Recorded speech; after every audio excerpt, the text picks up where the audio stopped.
given me, oh, I'm not looking at the camera. I'm not looking at the camera. Wow. I did, wow. Hello everybody, and happy International Women's Day to the ladies.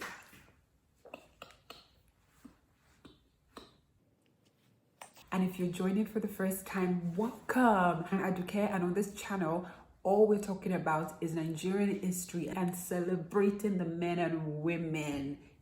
Come on, let's talk. Today, I'll be talking about the Aba Women's War, which has also been called the Aba Women's Riots and a whole bunch of other names. There's so much information in this story that I felt like probably should not be left out, or that I really do want to do justice to. Put some references in the description bar and also some further reading for anyone who's interested. The purpose of this video not being too long for me, not having to explain a lot of things. I'm just going to assume everybody knows that back in the day, the British government colonized Nigeria. Okay, so when I refer to the British in this video, I'm talking about that old construct, not Lucy from Sainsbury or the other guy from Birmingham. Okay, great, thank you. I'm wondering on that this because the word tax is so really hard to say. So strange, I never realized I can't say tax. I just said tax. So in 1928, the British government introduced compulsory tax for the men, but this was like direct taxation. This was a different kind of tax where they would tax them on their properties, on their sheep, on their goats, on their land, and that kind of thing. So, because you see, the way a lot of these countries funded their colonization was to, you know, tax the people they colonized, really, you know, to afford colonizing them. So anyway, word started to go around that the women were about to start getting taxed as well for their businesses, and a lot of the Nigerian women felt like the British did not recognize the traditions and the culture, so they brought in Western ways and cultures, and the women really just didn't like the smell of them. And before the British actually came into Nigeria, a lot of these women had so much power in the society, so they were just like, and then also with the indirect rule system, which was where the British government would kind of assign Nigerians to govern Nigerians with the British set of rules. Let me tell you something about the indirect rule. It was very, very common around those times, because I mean, since you're busy colonizing a lot of other countries, you must be so busy, and the manpower and the time to actually sit and rule in that country must be tough, man. So what they did was they assigned people called warrant chiefs, who were supervised by actual district officers who were like who were definitely British, but like the warrant chiefs were Nigerian. It can be argued that, you know, this warrant chiefs were put there because of the, you know, they wanted because the British wanted to still respect the traditions and still, you know, who looked like Nigerians, to kind of govern them and to like respect their language and everything. But also we would find out down the line that caused a lot of issues, because there just wasn't understanding of this rich culture that was already in existence before the British came into the space called Nigeria. So these warrant chiefs, who literally just went about doing whatever the British told them to do, started to let the power get into their head, and they started to get very mean and abusive and just awful to everybody, you know, especially the women, who weren't allowed to have access to the same level of education or even business opportunities, work, nothing, you know, and they couldn't really make decisions without consulting the men in their lives, even though a lot of the women were earning so much more than their husbands. So now comes in the 1929 Great Depression, which literally affected the entire world, and, you know, women were definitely affected because a lot of them produced palm oil and sold it, and the prices literally went down, and new restrictions and new rules of importing and exporting things.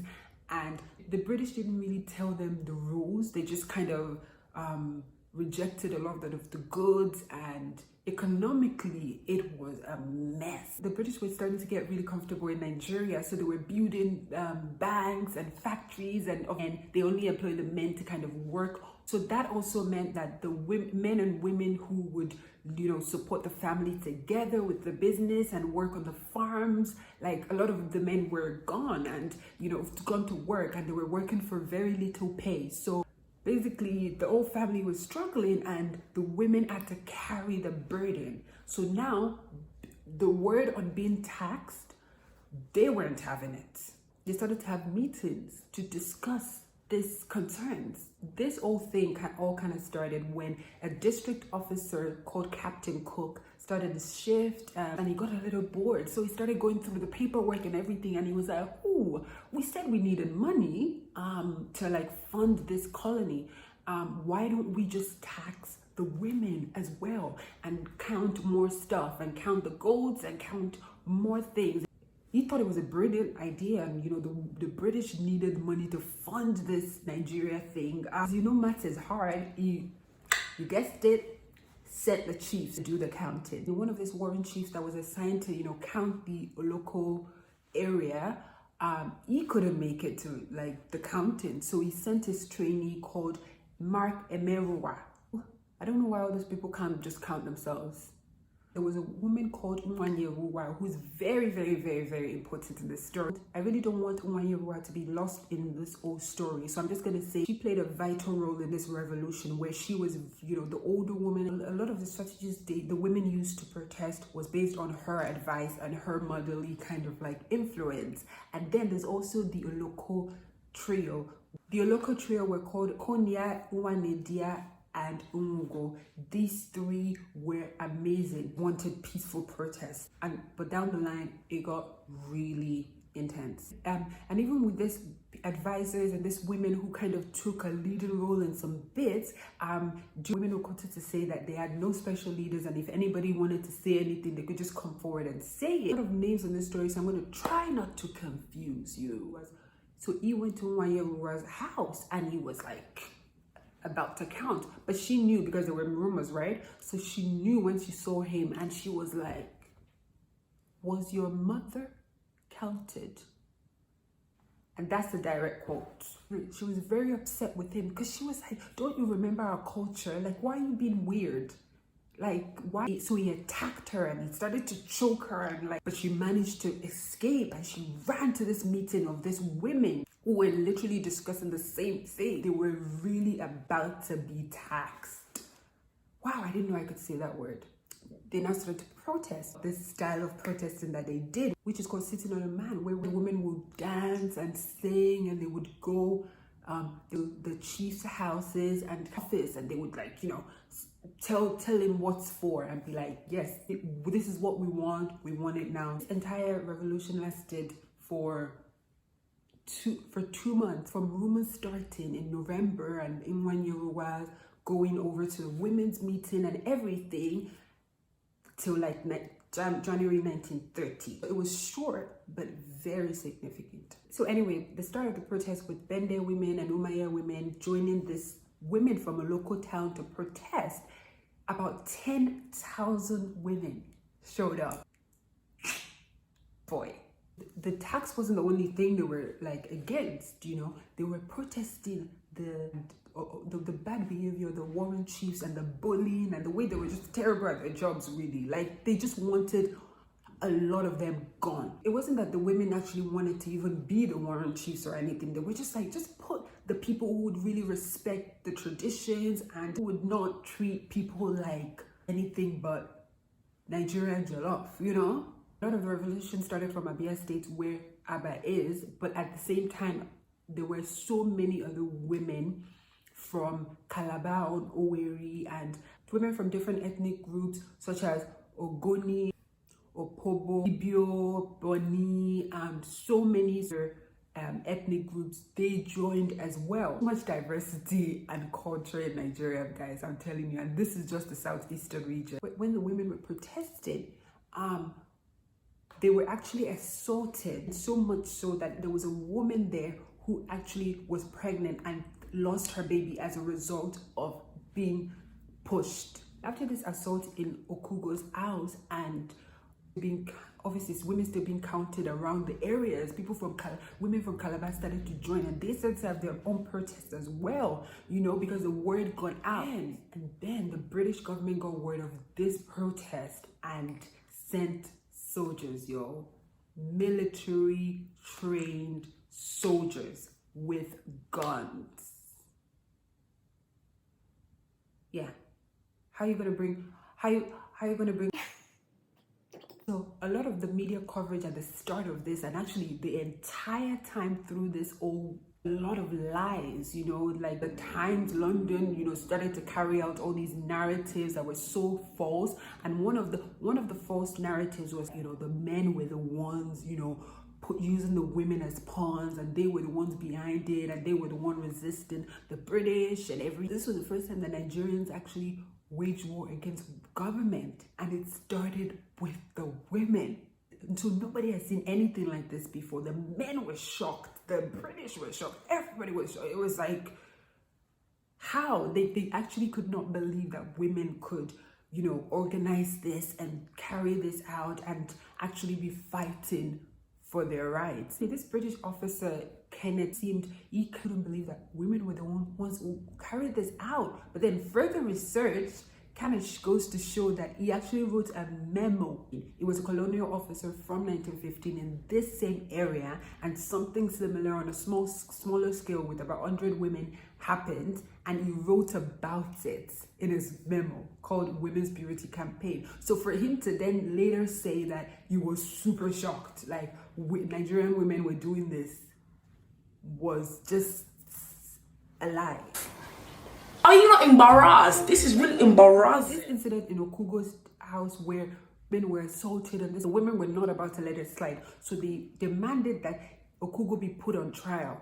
So meanwhile, while they were demanding this, the women from Calabar and Owerri, they were also protesting. So the district officer, Captain Hill, he was like, okay, fine, you know what? Let Okugo take the fall for it. I'll put him on trial, fine. So the women then went to Captain Hill's wife, and they were like begging her that, please tell your husband that we want to be able to be at that trial. We want to actually witness this trial if it's going to go ahead, and we promise we'll calm everything down in a local area. And at this trial, we will literally just listen. That's all. We just want to be there. And this was very significant because, again, the media, the British media at the same time was going that, yes, you know, the Nigerian women hated European women that were not Nigerian, and they just, you know, were not for women. But this also goes to prove that the women were literally, they spoke to Captain Hill's wife because they wanted to make it clear that it was a women's war for women by women. It literally quoted saying that they were willing to write to the British women to please join them in the fight when they started to get really, really bloody. It was a women's war for women, and they made that clear. So Captain Hill was like, fine, you guys can be there. And they were shocked that these women, about 3,000 of them, literally showed up in court. And the police officer was like, I was so shocked by their discipline. Like, they were so calm and they were orderly, and, you know, like, he was very shocked because he thought there was going to be violence contrary to what had been, you know, said. And at Okugo's trial, he was found guilty and then sentenced to 2 years in jail. And the women in that district, they kept their promise, and the protests calmed down. There was a car accident where 2 Nigerian women died. So what happened was, a man called Dr. Hunter, he was a British doctor working in Nigeria, and he was driving, and there was a protest actually going on, and he had a British nurse with him, and he said that he was so scared for his life when he saw the women that he swerved and then killed two Nigerian women. He also said that he was scared that the women were going to kill the British nurse, which was another lie. All throughout this revolution, only Nigerian lives were lost.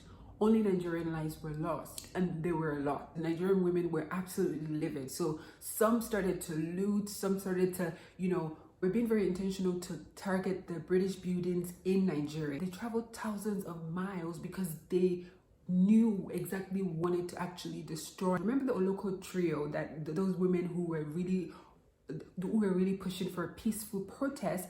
They couldn't really do anything anymore because the British started to bring guns and the soldiers. And Nigerian women also proved that they weren't about the money when Nwa like got money for her bravery and everything and gifts, and they literally put it back into for the protest and paying for people's travel. And just a few days later, more women traveled to go see two officers. They were called Officers Browning and Officer Browning saw them coming because the women were dressed in their native clothes and they had their tribal wear. He said he was scared of them and he ordered for soldiers to shoot at these women.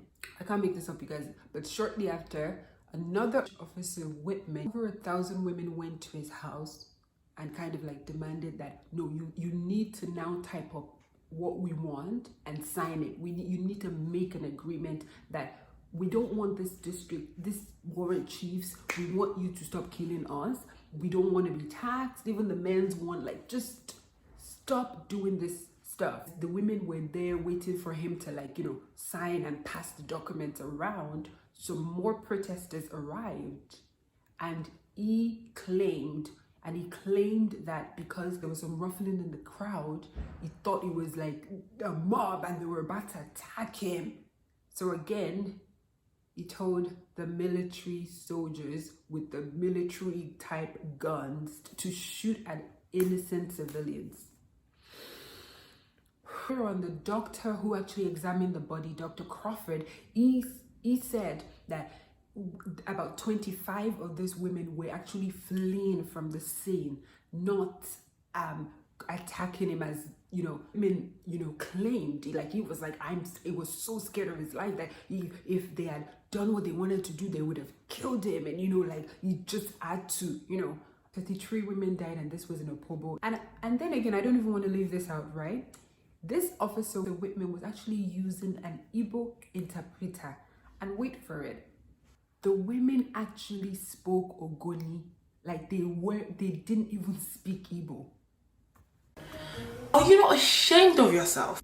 This was Officer Whitman and all the other district officers literally being in Nigeria for at least 15 years and not even knowing the different languages. When this war and revolution ended in 1930, there was a lot more resistance and change that came after it, and it showed men and it showed the British government that yes, they need to pay attention because women are not one to be played with. I'm gonna lie, guys, this video was really hard to film, not just because of the story and because I really wanted to get a lot of the information out without making it extremely long, but because I've been really tired, really neglected myself. I've been trying to do a lot of things and not doing anything well at all. So and if there's anything I've learned from this amazing Nigerians that I'm going to be covering, it's that they didn't do everything. They did one thing, right? And they did it very well, and sometimes they actually failed. Sometimes we can just do one thing at a time, and that's okay. And we don't have to do it all. And even if we wanted to do it all, that's okay too. But it's okay resting. And I guess what I'm trying to say is that I guess after this, I'm going to bed so much. I care about these topics. I care about these people so much. And I care about you hearing their stories in the best possible way. And so I guess what I'm choosing to challenge is my need to do everything and show up as everything but myself. And I really want to start off this channel as authentic as possible because it's already really wild that I'm here. Very much for listening. Thank you for watching. I'm grateful that you've decided to join me on this journey. I hope we can continue to have conversations, and I hope I continue to learn from you as well. So yeah, introduce yourselves in the comments, and I'm going to continue showing up for the love of Nigerian history. Thank you so much. It's Aduke. It's okay if I don't get everything done in the day. I am still enough, and I come from a legacy of excellence, and I stand on the shoulders of giants.